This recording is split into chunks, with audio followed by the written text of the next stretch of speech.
Buenas tardes, estamos en Radio Cómplices, soy Fernando Rodríguez, estamos en el programa Desde el Palco y hoy una gran persona, escritor, conocedor del mundo de la tauromaquia y ahora nos va a explicar. Francisco Rodríguez, buenas tardes. Hola, buenas tardes, Fernando. Muchísimas gracias por sus atenciones. Y si me permitiera un minutillo, Claro que quisiera agradecerle a Remedios Salvatierra sus atenciones y mandarle desde aquí un afectuoso saludo a su tierra extremeña. Muchas gracias, Remedios. Un abrazo muy fuerte. Pues, Y perdón, insisto, Fernando. No. Está escuchando, así que contenta habrá estado de escuchar y sobre todo yo contento porque siempre digo que Remedios hace una labor tremenda juntando la gente para las entrevistas. Muy importante. Exactamente.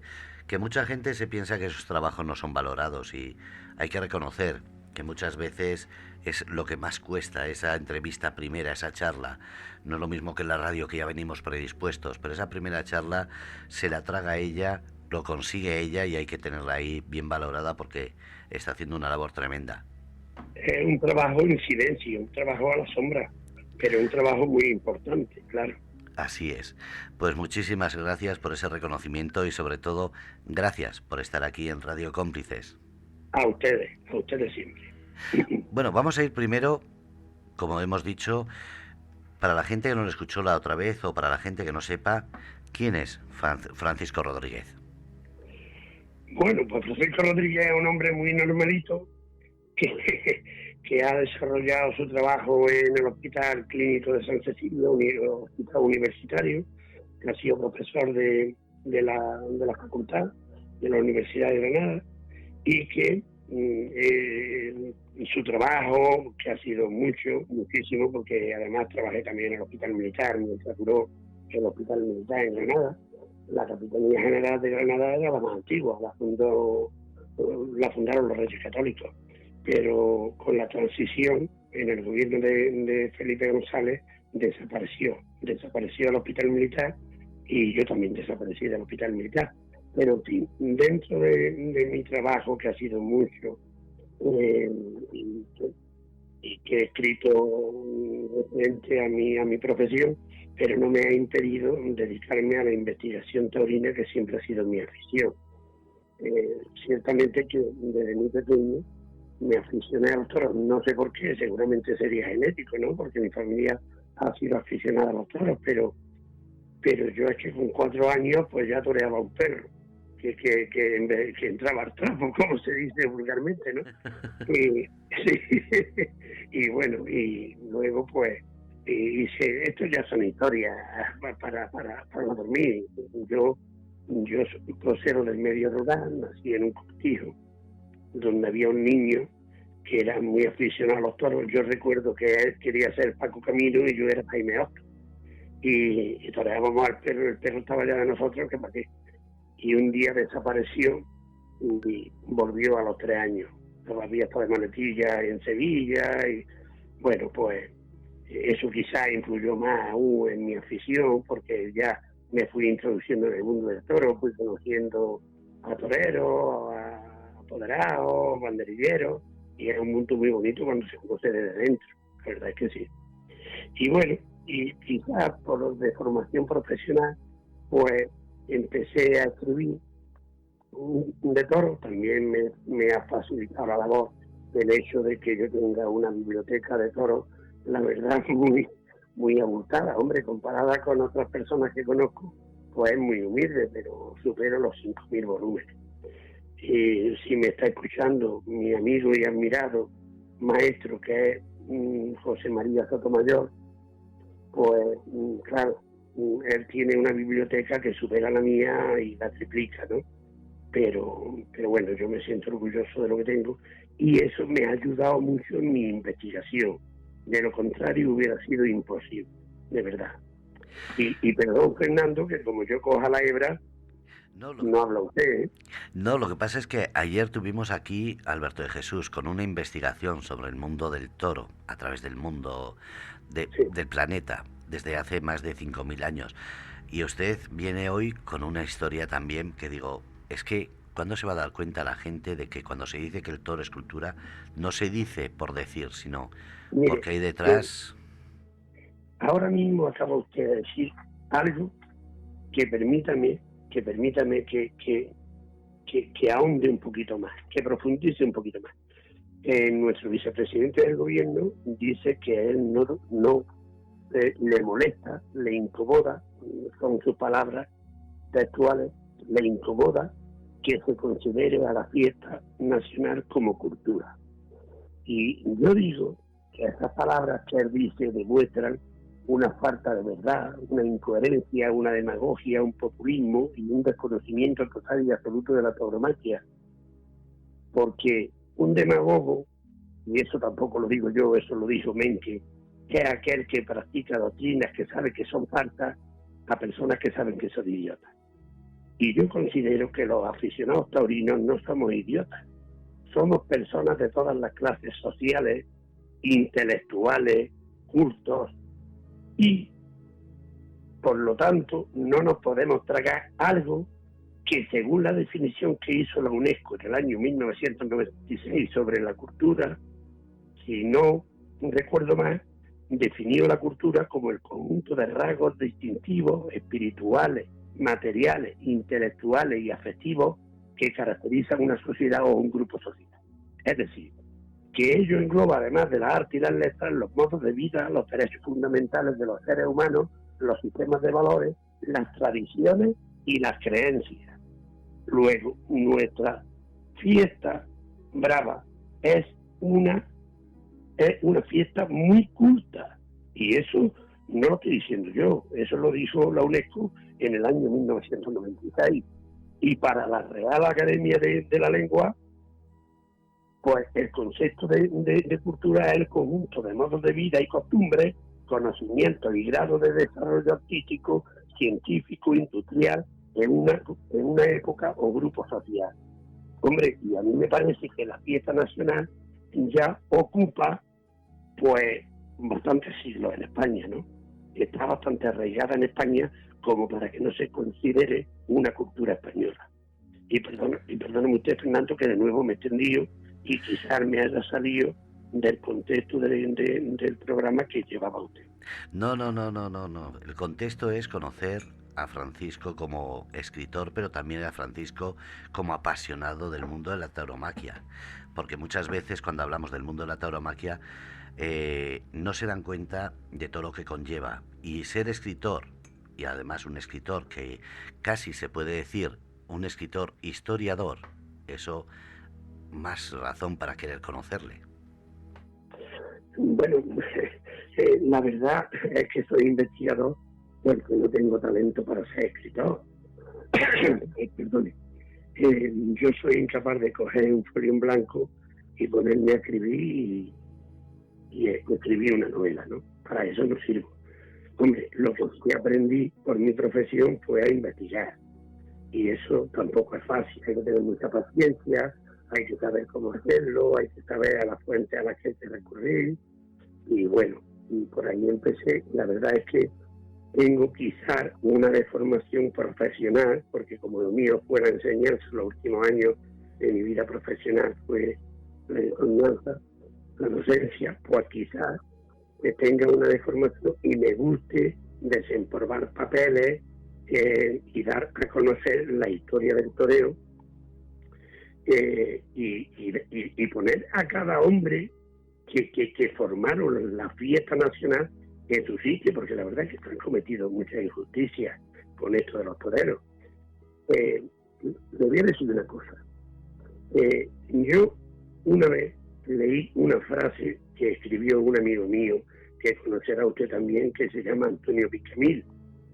Bueno, pues este hombre dijo una frase que precisamente la he tomado yo para hacer una cita en el libro que estoy escribiendo ahora, que es continuación de los dos anteriores que están a la venta ahora.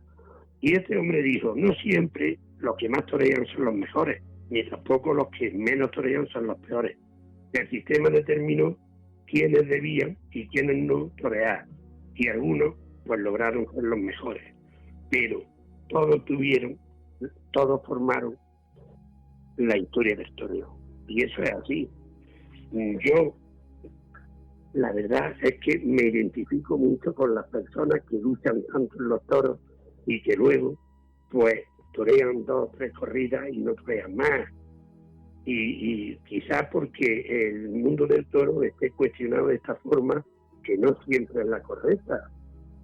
Porque ponemos un ejemplo, por ejemplo, Diego Urdiales, que ahora hasta Curro Romero es su torero, pues estaba pintando fachadas porque era pintor de brocha gorda. Se levantaba a las 6 de la mañana para irse a correr y entrenar como si fuera a torear al día siguiente. Y pasaba un año, pasaba otro.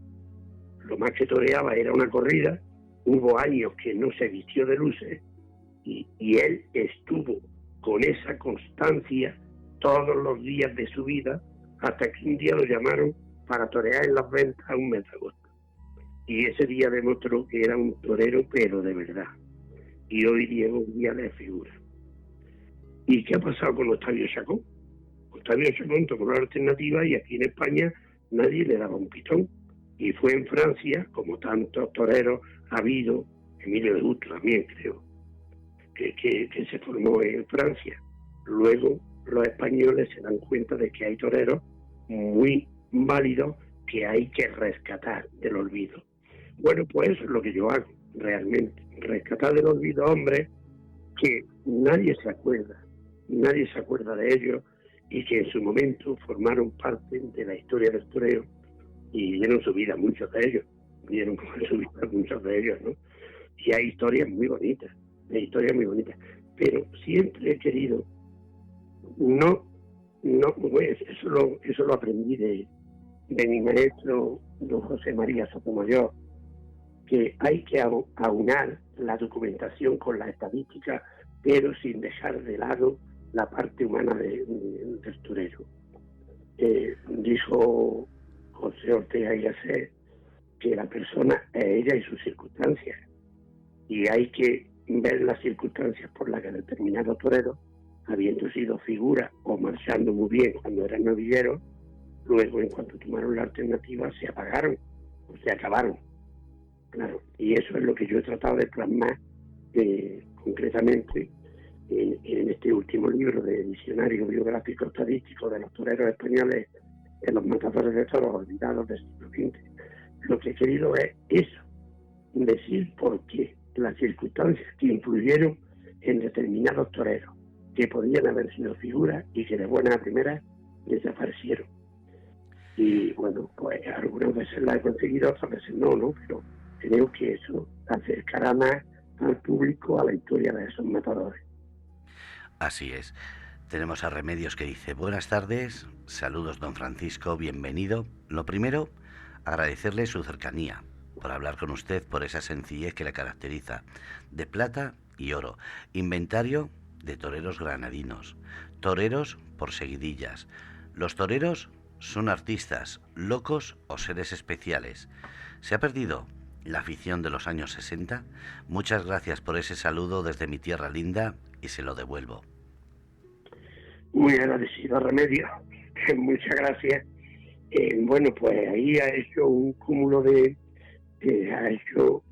aquí hay donde hablar, lo que ha propuesto. Bueno, de Plata y Oro fue un libro que escribí por lo mismo, porque siempre es que yo creo que me preocupo mucho de las personas que no se les da el mérito que se les debiera de dar. En el toreo yo creo que no hay perdedores ni ganadores, unos tienen suerte y otros no, porque no les ayudan, pero ¿por qué hay que dejar en el olvido a esos hombres? De Plata y Oro surgió de una forma muy, pues quizá por casualidad. Yo creo que soy de los únicos españoles que se ha leído el Cosío entero, y eso es como leerse 12 o 13 Biblias, igual. Bueno, pues yo me di cuenta que yo sabía de toreros de Granada que no figuraban aquí, unos muertos y otros vivos. Y entonces me propuse comprobarlo. Lo que hice fue leer de nuevo todo el cosío y ver los que eran de Granada, hacer una lista de los toreros de Granada y luego irme al archivo municipal de Granada y revisar toda la prensa escrita que hubo en Granada desde el año 1700 y pico, que fue el primero, aunque no había críticas taurinas, porque el primero que empezó a hacer críticas taurinas, el maestro de la crítica taurina, fue don Gregorio Corrochano. Pero en Granada hubo un periódico que se llamaba El Defensor de Granada, que es donde ya se empezaba a hacer crítica, pero muy sencilla, muy sencilla. Pero bueno, la verdad es que rescaté un 75% de toreros granadinos que no figuraban en el cosío. Muchos de ellos, algunos les dedicaban dos. Hombre, yo comprendo el mérito que tuvieron para hacer esa obra, que es una obra magna, cuando no había ordenador, cuando no había los medios que hoy tenemos. Aquello fue una obra increíble, que por cierto, esa obra la propuso don José Ortega y Gasset, y estuvo trabajando en ella el poeta Miguel Hernández. Es decir, que tiene su mérito, no hay que quitárselo, pero tiene muchos errores. Bueno, pues yo saqué un 75% o un 80% de toreros que no figuran en el cosío, y de hecho, pues algunos importantes, algunos muy importantes. De hecho, incluso se pensaba que en Granada el primer matador de toros que hubo era Frascuelo, y antes que él hubo otros 4. Algunos desconocidos. Yo comprendo que no eran matadores que no tuvieron trayectoria, Manuel de Esposo, Abad, en fin, toreros que Castilla, pero bueno, pero fueron toreros que ocuparon su momento y que torearon, y que hay documentos que lo dicen. Total, bueno, pues esa fue la historia, y se llama De Plata y Oro porque no solamente recogí a los matadores de toros, sino que recogí también a todos los banderilleros, picadores, etcétera. Y bueno, fue una labor muy ardua, fue un trabajo duro, pero al final pues salió una cosa importante para los investigadores que vengan posteriormente, claro. ¿Cómo puede ser que en el mundo del toro, de la tauromaquia, no se dé cuenta la gente de los trabajos, como dice usted, el cosío? Gente tan importante como Picasso, como Goya, reyes que han estado ahí, al pie, defendiéndolo, políticos. Pero lo que más me gusta es que el toro siempre ha sido de la parte más baja de la civilización a la parte más rica y poderosa. Y ahora parece como que hay una pelea que no entiendo. Entonces, como historiador, como conocedor de todo esto, ¿cómo ve el movimiento actual que está habiendo? Pues lo veo mal, francamente mal, porque casualmente hace escasos días, una semana por ahí, perdón, tengo siempre la garganta este problema, hay una librería en Madrid que es la catedral de la bibliografía taurina, que es la librería Rodríguez, en el Paseo Marqués de Sapa. Bueno, pues yo me iría a vivir allí, porque allí, cuando es la feria de San Isidro, vienen mexicanos, colombianos, y se llevan las maletas llenas de libros. Y a mí en cierta ocasión me dijo Carlos, que es el librero, yo he conocido a 3 generaciones de su familia con la librería. Me faltó la otra, que era que ya, claro, yo era muy niño, pero parte de mi biblioteca se la debo a ellos. Y él me dijo a mí, don Francisco, gracias a los locos como usted, la fiesta de los toros sigue. Si no hubiera personas que se pierden horas y horas durante años investigando, esto habría perdido el interés. Y es cierto que hay muchos investigadores. Yo soy uno más, pero hay investigadores de la talla de Andrea Moró, que es catedrático de literatura, de Fernando Claramunt, de Fernando del Arco, que son médicos. Bueno, hay una cantidad de investigadores increíbles y muy buenos, que sacan a la luz pues lo que es la historia del toreo. Ahora bien, referente ¿A qué pasa con esto? Pues Alfredo Arremola, que es un cantador de flamenco granaíno, y bueno, yo hice un ensayo precisamente estudiando el paralelismo que ha existido entre el toreo y el flamenco, que son dos disciplinas, dos artes, que nacieron paralelas, es decir, tienen la misma edad prácticamente. Y entonces Alfredo Arremola dijo que el toreo y el flamenco eran como dos niños, como dos hermanitos gemelos que van cogiditos de la mano. Y efectivamente es así, porque habiendo nacido ambas artes en los estratos más inferiores, más bajos de la sociedad, ambos fueron escalando puestos hasta llegar a los círculos intelectuales, hasta llegar a la universidad, crearse cátedras de tauromaquia y de flamencología y de dar la medalla del arte a toreros y artistas flamencos. Pero, ¿por qué queremos destruir algo que es tan evidente que es un arte y que está tan metido en las células de los españoles? Lo que no podemos hacer es destruir eso. Si eso es un patrimonio inmaterial de la humanidad, sea un patrimonio increíble. Pero bueno, pero parece ser que determinados grupos políticos, españoles y no españoles, porque esto ya empezó hace unos cuantos años desde Holanda.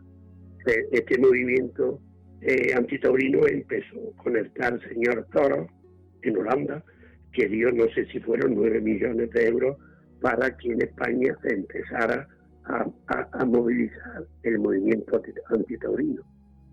Pero en fin, bueno, ya me he perdido, ya no sé por dónde iba, don Fernando. Si me hace la pregunta de nuevo. Sí. No, lo ha dicho muy bien. Estamos en un momento de crisis social, económica, cultural, porque ahora mismo, como decía Remedios, ¿cómo podemos hacer que el toro, patrimonio cultural, cómo podemos defender nuestra fiesta?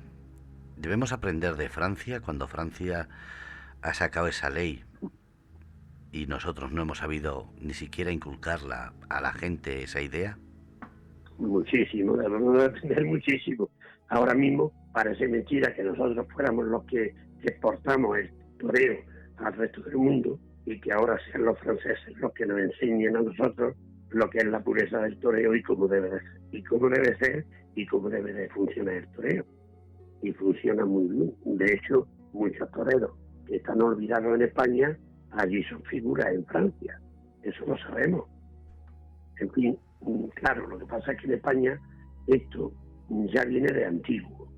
Se empezó prohibiendo la entrada a los niños. Esto fue un daño tremendo que se le hizo a la fiesta. Los niños, si van a los toros, acaban enganchándose a la fiesta de los toros, porque la mayoría de los que hoy somos aficionados de mi edad o mayores fueron de la mano de su abuelo o de la mano de su padre, que le iba explicando, como yo aficioné a mi nieta. Mi nieta estaba sentada al lado mío en los toros y estaba hablando, y un señor que había delante, que era de Madrid, dice: perdone, lleva a su nieta mucho tiempo viniendo a los toros, tenía 10 años. Y digo, no, muy poquillo tiempo, no tiene 10 años nada más. Dice, me caché, pero si es que habla como si hubiera visto sin corrida ya. Pero bueno, pero es que los niños se aficionan así.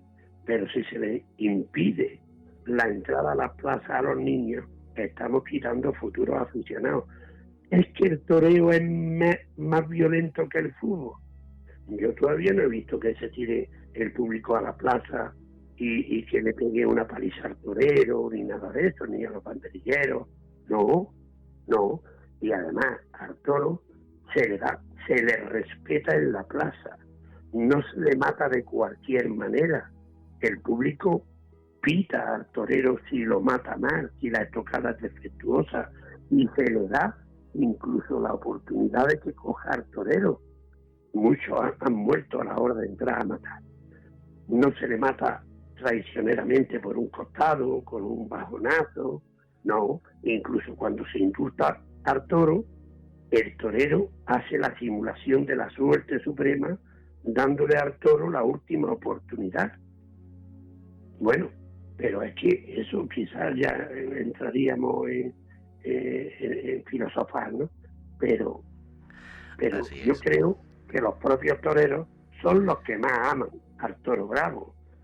Y Remedios, que vive en tierras taurinas por excelencia, porque vive en Extremadura, sabe cómo viven los toros bravos y qué trato se le da a los toros bravos. Eso es lo bonito, que todos estamos aprendiendo con este programa y a través de lo que vamos hablando de ese trato, no solo al toro, sino a esa dehesa que se convierte en microsistemas biológicos y ecológicos. Me pregunta Eva Reyes desde el chat, dice, saludos don Francisco, mi admiración por su trabajo, y dice, ¿puede repetirme el nombre de esa gran librería de Madrid que comentó antes? Ah, hombre, con mucho gusto porque esa librería yo la conocí cuando la tenía su abuelo, se llamaba Rodríguez Poce y estaba en la calle San Bernardo. Después su hija María Victoria, a la muerte de su padre, trasladó la librería a la calle, al paseo Marqués de Zafra, en Madrid, y ahora se llama Librería Rodríguez. Además tiene un catálogo por internet grandísimo. Bueno, aquello es la catedral de la bibliografía taurina. Es increíble, es increíble. Allí se puede encontrar lo que se quiera, de libros usados, libros nuevos, libros raros, libros, bueno, allí hay tesoros. Librería Rodríguez. Me dice Remedios, ahora hay un momento en el que Sí, estamos todos un poquito liados. ¿Existe un concepto equivocado de esta lucha contra nuestra afición? hombre, pues sí existe un concepto equivocado, pero incluso desde dentro de la misma, desde los mismos estamentos de la fiesta. Ese es el problema nuestro. Y esto, claro, estas cosas no se deben decir en un programa taurino, ni menos siendo aficionado, pero es que a veces tenemos la zorra dentro del gallinero. Es que tenemos que cambiar el sistema. Y un hombre que es muy adelantado a su tiempo en este sentido es Simón Casas.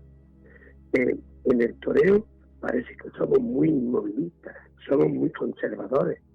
Eh, Cuando él dijo lo del bombo, pues hubo quien puso el grito en el cielo. Oiga, lo del bombo habrá gustado más, habrá gustado menos, habrá dado mejores resultados o peores, pero lo cierto es que lo que no está bien es que haya toreros que sean los que eligen a los toros, la ganadería, los compañeros, que un novillero no pueda tomar la alternativa porque la figura no quiera dársela, porque, bueno, hay una cantidad de cosas que habría que enmendar, pero bueno, eso ya sería entrar inquisiciones que no vienen al caso en este momento, pero que sí, esto habría que modificarlo. Todo en la vida evoluciona y la fiesta de los toros tiene que evolucionar. No nos podemos quedar anquilosados. Y por supuesto la tenemos que defender más de lo que la estamos defendiendo, porque los que la tenían que defender desde dentro son los propios profesionales, y los profesionales son los que menos la defienden a veces. Ahora le ven los dientes al lobo y parece que hay movimiento. Pero a mí me decía Antonio Picamí, que es apoderado, y me decía, pero si yo he escrito la historia de los matadores de toros del mundo, porque él va mucho a América, dice, y los que no leen son los toreros. Hay raras excepciones, ¿no? Como Luis Francisco Pla, que tiene una enciclopedia en la cabeza, este hombre es cultísimo, ¿no? Y otros, Victoriano Valencia, y otros, hay toreros muy cultos, pero generalmente hay gente que se preocupa muy poco de la cultura taurina, y habría que preocuparse un poquito más. Me dice Remedios, don Francisco, como aficionado, ¿cuál fue su torero por excelencia y qué ganadería? Oh, es que eso, bueno, cuando yo era muy visceral, lógicamente, y en aquellos tiempos, pues cuando yo veía a Santiago López ponerse a Portagayola y dar aquellas largas cambiadas, pues a mí se me ponían todos los pelos de punta, y cuando veía a Julián García ponerse en la silla y la silla volando y él por otro lado, Pero claro, es que tengamos en cuenta que yo entonces tenía 17 años, ¿no? Pero después ya me fui decantando por el arte hombre, y hoy pues José Tomás, pues para mí es lo máximo, ¿no? Que digo yo, Morante, Talavante, es que hay muchos toreros, Pablo Aguado, esa quietud, esa verticalidad, que hombre, ya se dijo que el toreo era geometría pura, el torero era la vertical y el toro quien giraba en torno a ese eje. Claro, no hay que retorcerse, no hay que doblarse, no hay que esforzarse. El toreo es naturalidad. Esos cambios de mano de José María Manzanares, con esa naturalidad que apenas se aprecia, sujetando la muleta con las yemas de los dedos, de 4 dedos.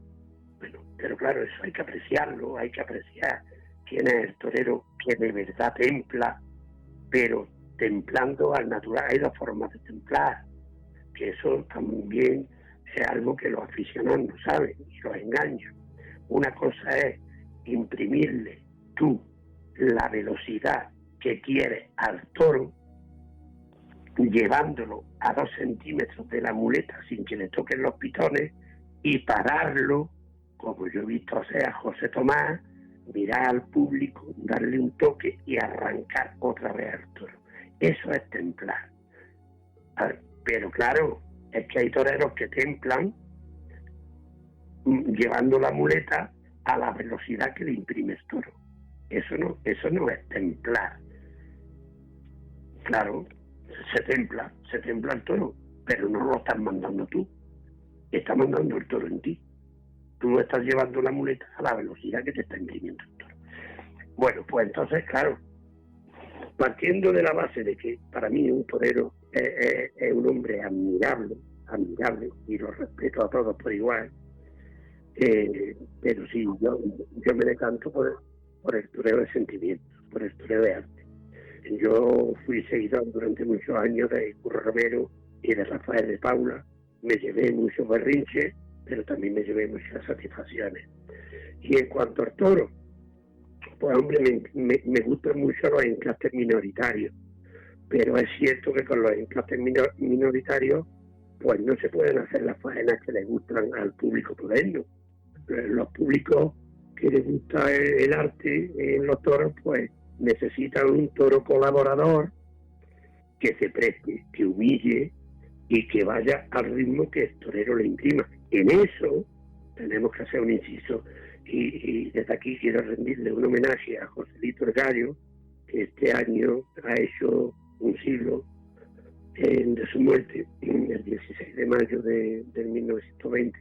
Él fue el precursor del toreo moderno porque él incluso, y eso no lo saben muchos aficionados, compró una punta de ganado para formar una ganadería y tratar de hacer un encaste que se adaptara al toreo moderno que ya él y Juan Belmonte que estaban haciendo en las plazas y que la gente se estaba decantando por este toreo. Claro, entonces yo recuerdo que Juan Pedro Domé dijo una vez que lo criticaron muchísimo, que él criaba toros artistas. Y entonces hubo quien dijo, hombre, es que el artista quien tiene que ser es el torero, no el toro. Pero bueno, se malinterpretó lo que él quiso decir. Lo que él quiso decir es que él criaba toros colaboradores con el torero para que se creara arte. Y ciertamente el encaste de Juan Pedro, pues ya sabemos cómo salen los toros esos, ¿no? O de Núñez del Cubillo, en fin, son ganaderías de mucho prestigio y que facilitan mucho la labor al torero para crear arte, tal como lo entendemos nosotros, claro. Lo que llaman alguna gente toros aburridos porque son muy fácil las faenas, pero muy... Claro, yo no quería decirlo, son toros tontos. Pero bueno, es que si nos metemos ya en estos temas, pues puede haber aficionados que se molesten. Pero, ¿qué pasa? Hay encastes minoritarios que son toros. Pero claro, pero no todas las figuras son capaces, ni quieren si se las ofrecen, ni quieren ponerse delante de una ganadería de esta. Entonces, hay lo que a mí no me gusta. A mí no me gusta ese término, pero lo habrá oído usted, que son los especialistas en ganaderías duras. Oiga, ¿cómo está Rafaelillo? Rafaelillo está encasillado en ese tipo de encastes, como estaba Ruiz Miguel. Ruiz Miguel era un gran torero, lo es, pero lo encasillaron con la ganadería de Miura y de Vitorino, que lo de Vitorino sale muy bueno cuando sale, pero cuando sale alguno que hay que lidiarlo, el problema de los toreros modernos es que no saben lidiar. Son muy pocos los toreros que saben lidiar un toro. Y quizás también es cierto que el público, cuando un torero lidia, no lo aprecia. Y eso es muy bonito. ¿Ves cómo un torero lidia un toro y le puede? Eso es muy bonito, pero lo que pasa es que el público moderno no está acostumbrado a eso. Eso es totalmente cierto. Me dice Remedios, me dice, vamos a los toros y mantenemos una actividad productiva. ¿Se debería tener más respeto y libertad para nuestra tauromaquia? Hombre, por Dios, totalmente. Pero, Totalmente. Si ¿cómo? ¿Cómo? Bueno, ¿Por ley? ¿Por la UNESCO? ¿Cómo lo conseguimos? Porque también esa es la pregunta. El propio gobierno tendría que darle ayuda a los ganaderos de Bravo, porque están manteniendo unas dehesas que están creando un ecosistema que, hombre, los que somos aficionados a ver los documentales de la 2, pues ya hemos visto varias veces que le han dedicado documentales a las dehesas españolas, a las dehesas de Toro Bravo. Bien, no tienen ayudas. En cambio, los artistas deciden que no estoy hablando peyorativamente del cine español, pero oiga, tienen muchas ayudas. El IVA en los toros es altísimo. El espectáculo de los toros es muy caro, siempre lo fue. Por eso, y vuelvo otra vez a Joselito el Gallo. Joselito el Gallo fue el precursor de las monumentales, de las plazas monumentales, para que pudiera ir más público y así abaratar los costos, abaratar las entradas para que fuera un espectáculo más asequible.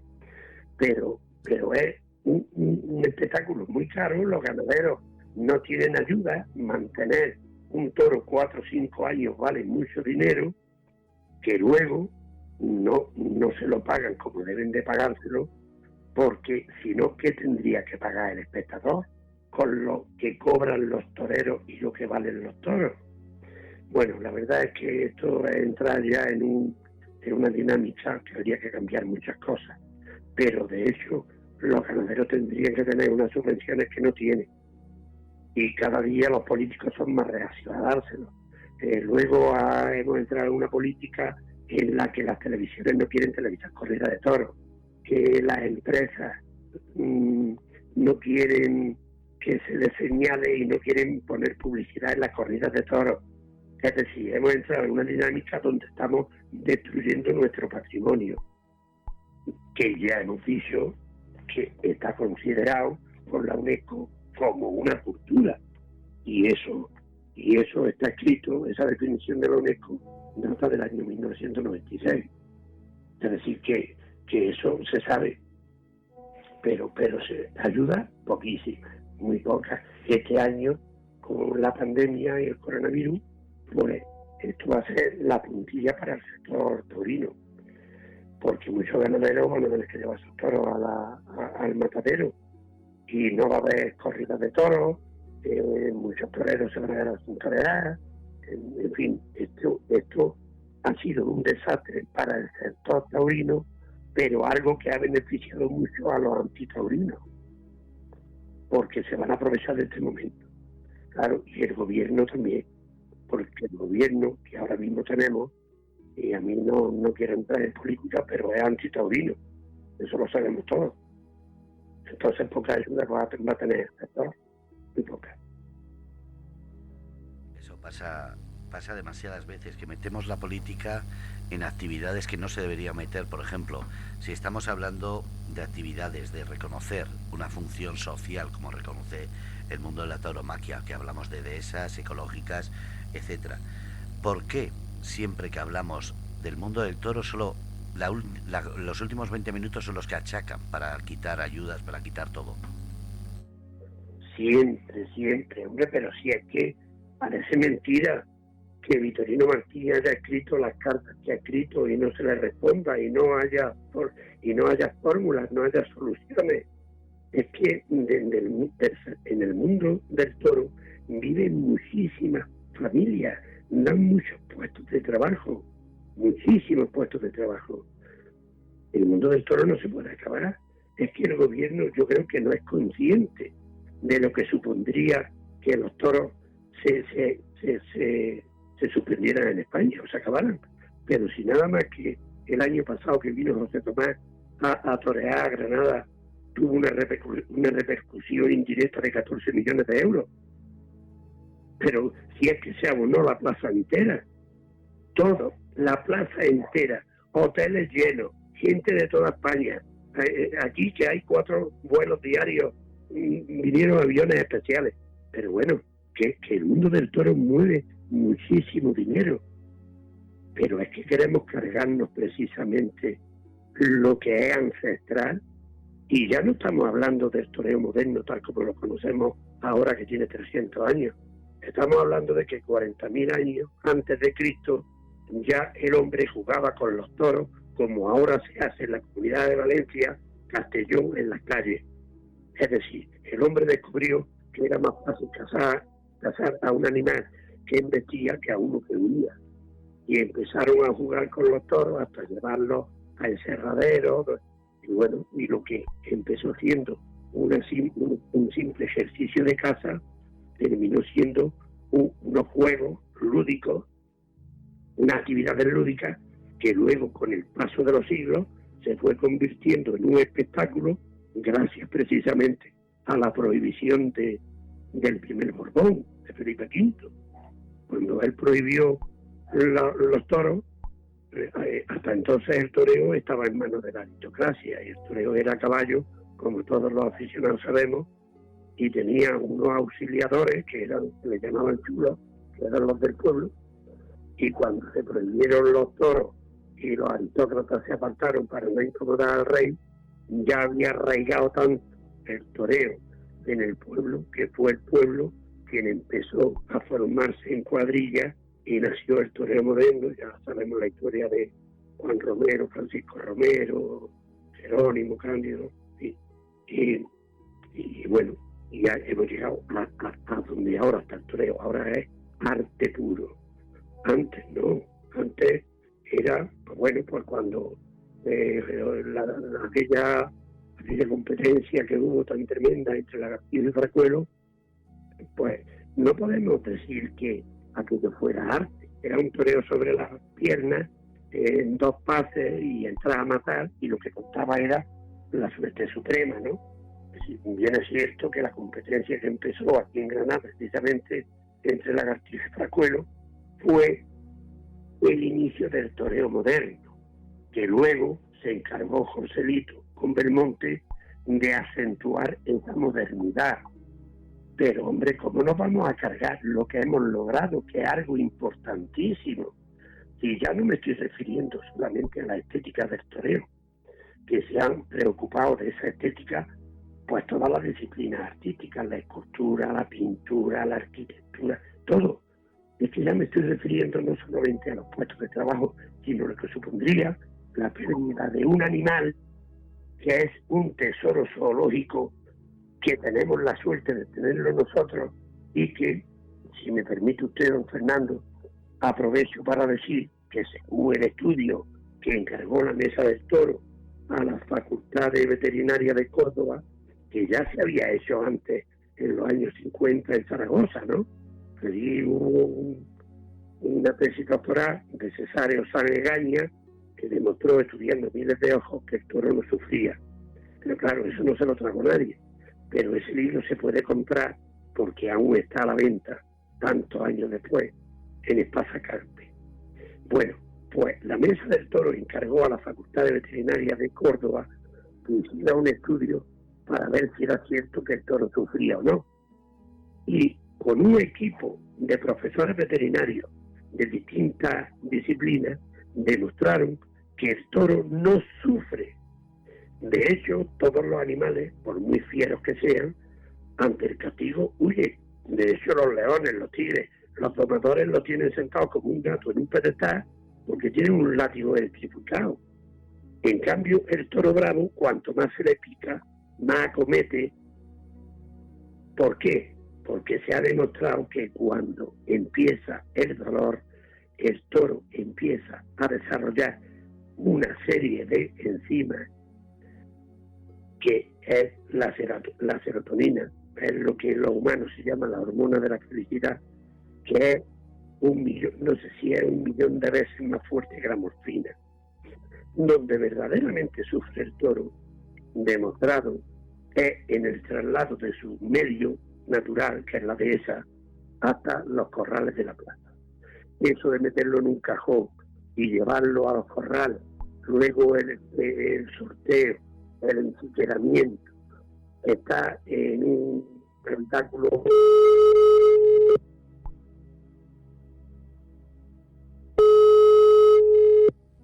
Ahí está recibiendo una llamada.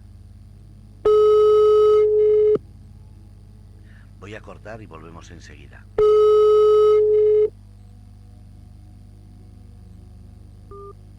Porque así le damos tiempo a que responda. Y ahora volvemos con la llamada. Más que nada para evitar que sea una cosa importante y no pueda responder. Lo dicho, vamos a esperar y ahora seguimos. Bueno, pues Sí. ya estamos en directo, es lo importante.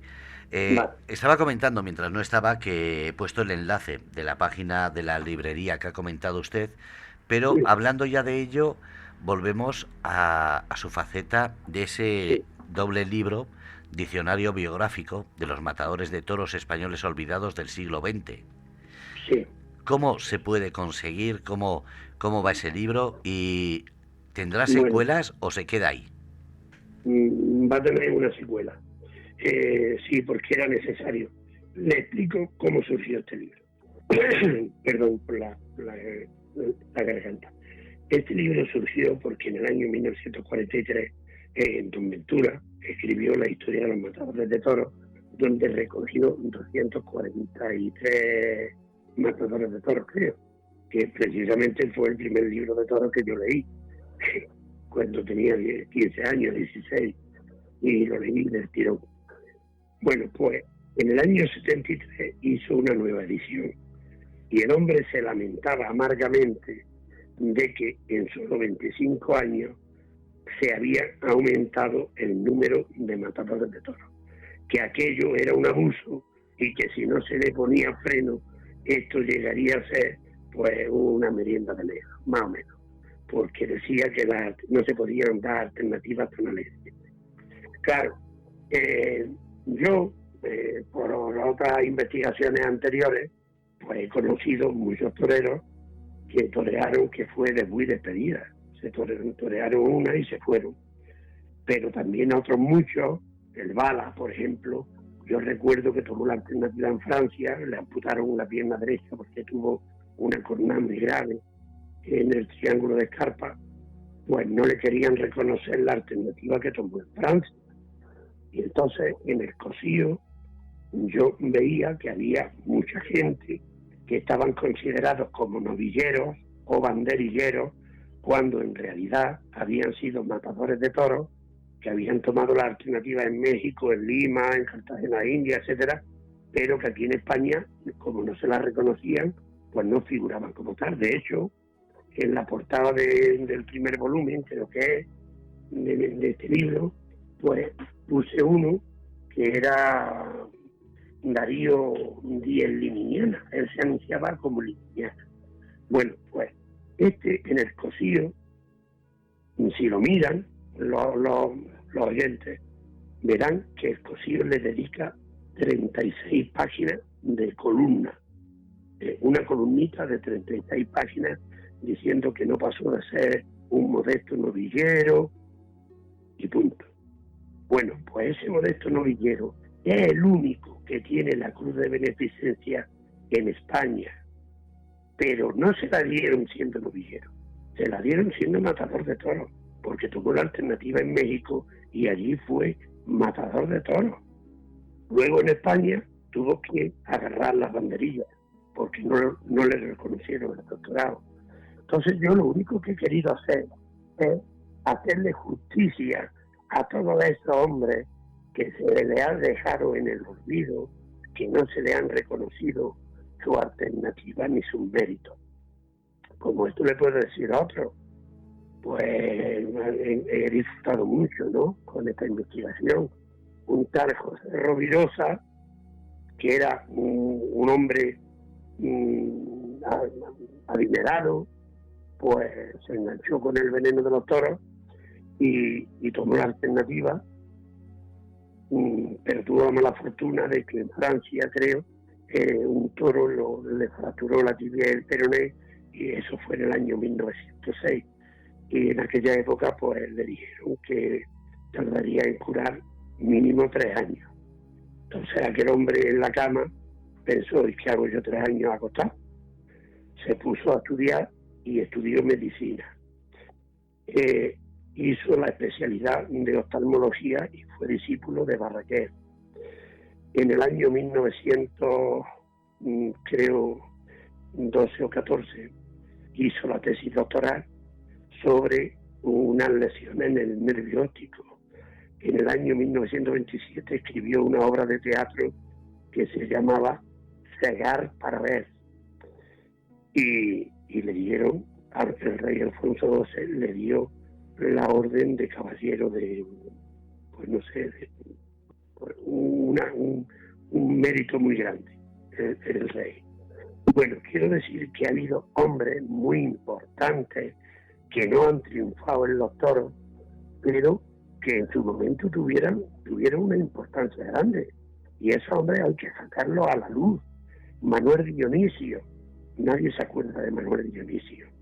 Manuel Dionisio era sobrino de Antonio Fuentes, y era amigo de Bombita y se envenenó, y a pesar de que su tío se ponía y que el propio Bombita se lo quitaba de la cabeza, pues bueno, pues fue torero, porque su padre, eso lo vi en una información económica, en el año 1872 pagaba de impuestos 16.800 y pico pesetas de la época. Era un hombre que tenía una naviera, tenía una empresa de todo tipo, y este era un señorito de la sociedad sevillana que iba a las fiestas que daba el conde de Santa Coloma, y en una de esas fiestas un toro mató a un chico de la alta sociedad, y él, ni corto ni perezoso, cogió el estoque y tumbó al toro de una estocada en la rubia. Los amigos empezaron a halagarlo, y bueno, pues que se fue a torear a Barcelona y que toreó 5 o 6 novillas y que tomó la alternativa. Nadie se acuerda de Manuel Dionisio, pero tomó la alternativa y después se retiró. Pero nadie se acuerda de Manuel Dionisio, nadie sabe que tomó la alternativa, porque en la historia del toreo español figura como novillero. Luego yo he querido imprimirle a esta obra un carácter humano, no solamente la parte biográfica y estadística de los matadores, no, hay que darle su parte humana para que los lectores sepan cuáles fueron las circunstancias que influyeron en que triunfaran o no. Por ejemplo, un caso concreto, Jaime Malaver, de Sevilla. Jaime Malaver era un novillero puntero y le faltaba una semana para tomar la alternativa, pero un cartel de lujo, y estando una semana antes toreando unos toros a puertas cerradas en una ganadería, se desvaneció en el ruedo y su mozo de espada, su apoderado, lo cogieron, lo llevaron a un hospital y le detectaron que tenía una malformación cardíaca que hasta entonces no había dado la cara. Claro, le dijeron que no podía torear, por supuesto.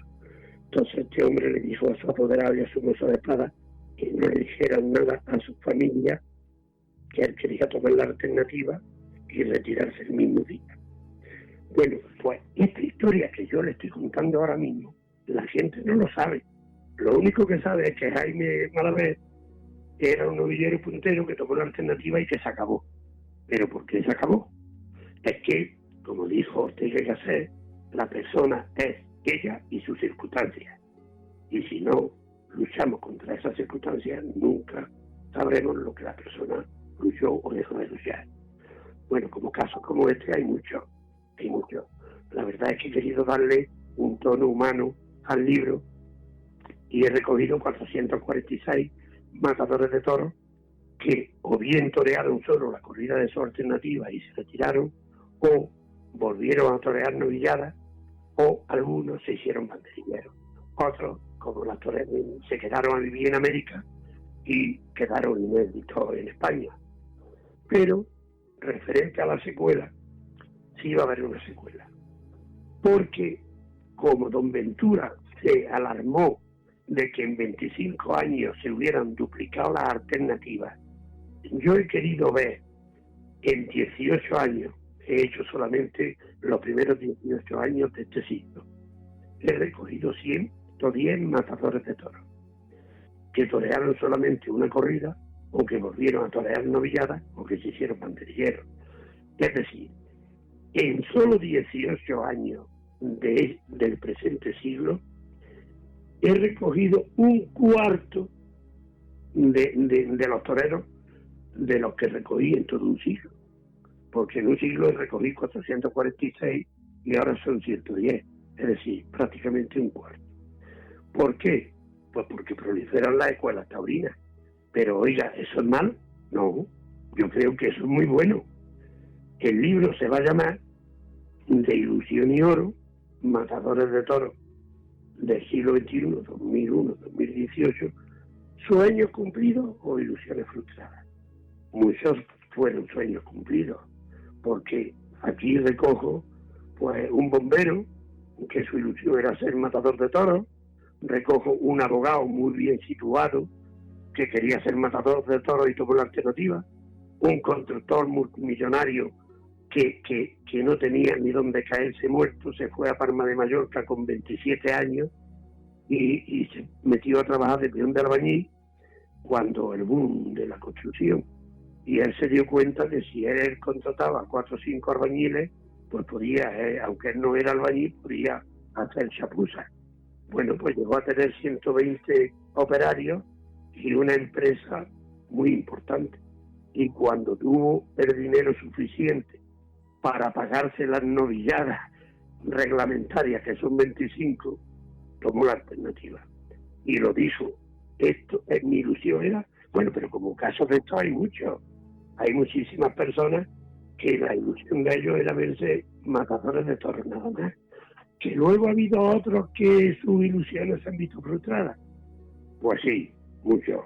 Querido yo, Agustín de Espartina, pues fue un torero que el propio Espartaco Padre, que es un maestro de maestros, porque esto lo sabemos todos los aficionados, que hasta matadores de toros han ido a Sevilla para que él lo instruya y le dé entrenamiento en el invierno.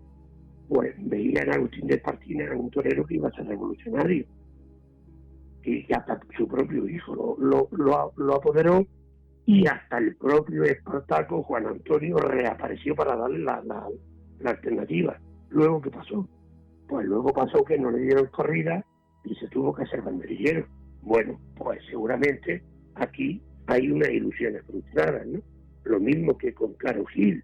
Caro Gil fue un novillero que ilusionó y que el día que tomó la alternativa todavía están hablando por ahí, todavía hay crónicas diciendo que se pararon los relojes, se paró el tiempo, y luego ¿qué? Pues luego pues no le dan corridas porque este es un mundo muy cerrado y entrar en ese círculo es muy difícil. Claro, cada día es más difícil porque se toman más alternativas, todos los años se toman unas 20 alternativas. Hay cada vez más niños que quieren ser toreros porque hay muchas escuelas y entonces, pues lógicamente, no hay cabida para todo. También es cierto que luego la crisis que hemos tenido atrasada, pues también disminuyeron mucho los festejos taurinos y ahora con la pandemia para que decir, ¿no?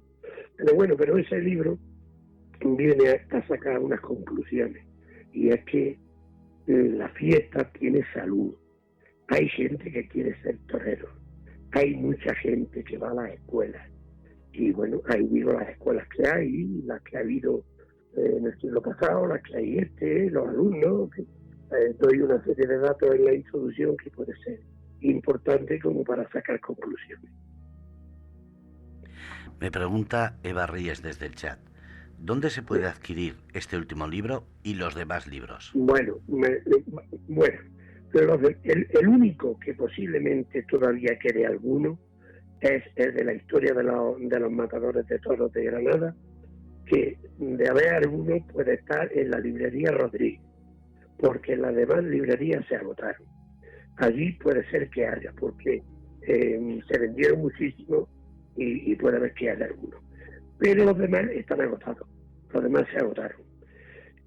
Toreo por Seguirilla, estoy haciendo una edición nueva, que cuando se publique esta secuela de los 2 libros estos, que se pueden comprar en Amazon, se pueden comprar en la librería Rodríguez, se pueden comprar, pedir a la propia editorial, y se pueden comprar en 4.000 y pico librerías asociadas de toda España e Hispanoamérica. En el Corte Inglés, lo que pasa es que como las librerías han estado cerradas hasta ahora por la pandemia, pues posiblemente todavía no estén todas. Pero vamos, pero que si se pide a la librería Rodríguez, seguro que lo tiene. Y en la propia editorial también. El que estoy terminando se editará a final de año. Y bien, pues se va a editar por la misma editorial, por Círculo Rojo, y tendrá la misma difusión a través de Amazon, a través de librerías asociadas, que son plataformas de 4.000 y pico librerías españolas e hispanoamericanas. Y bueno, y ya le avisaré yo a ustedes cuando esté el libro, ¿eh? Así que seguimos en la brecha. No quería despedirme sin que dijese esos datos, porque mucha gente sabe que está pendiente de esos libros y sobre todo de esas segundas ediciones para poder seguir manteniendo la información.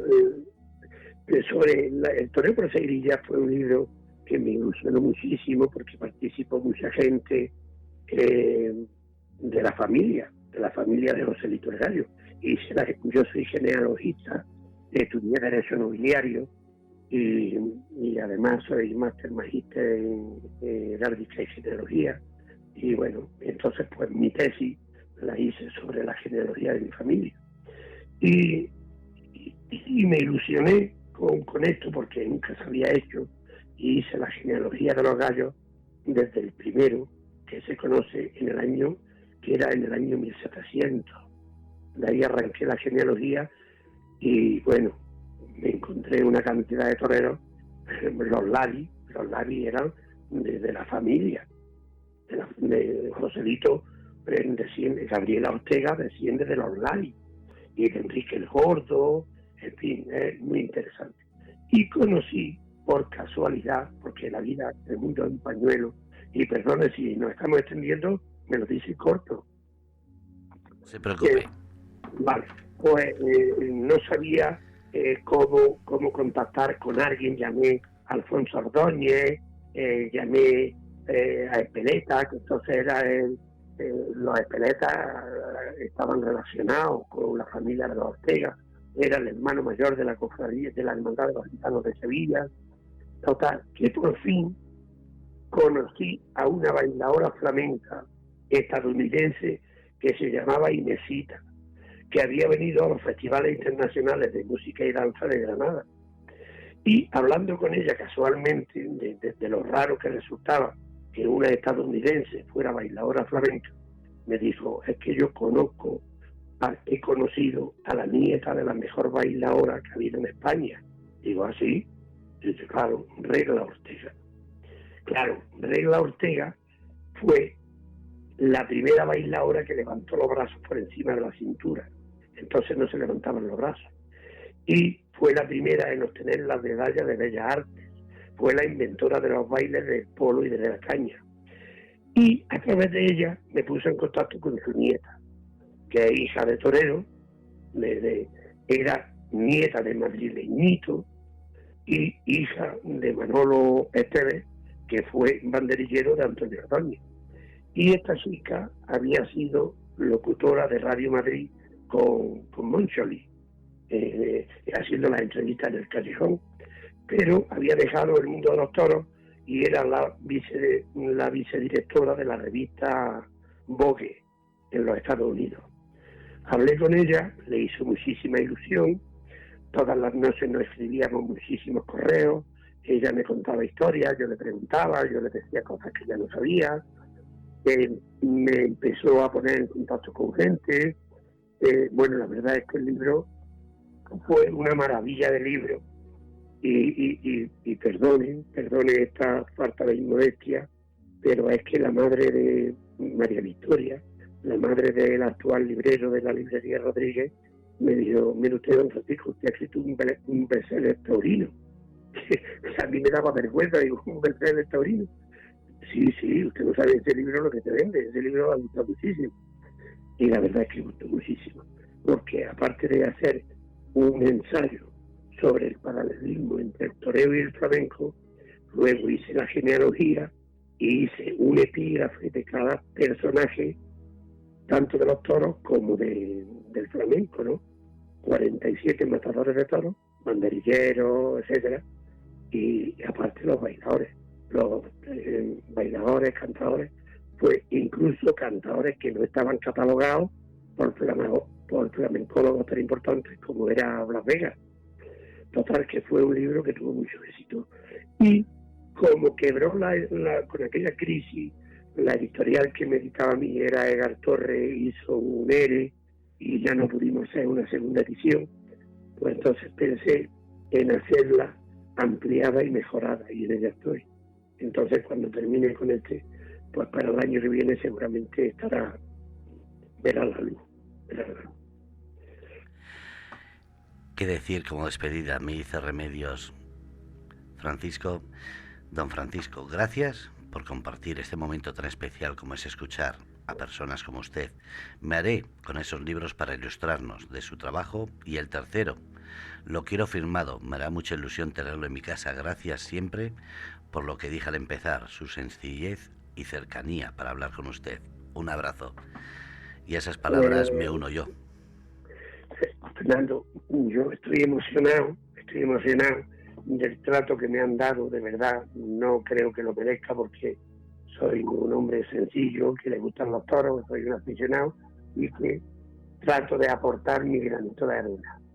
Mi gratitud máxima a usted, a su emisora y a su compañera Remedios Salvatierra, que ella fue quien contactó conmigo y me ha dado la oportunidad por segunda vez de estar en su micrófono. Muchísimas gracias a todos, gracias a los oyentes, y espero haber aportado a la historia del toreo algo que sea importante.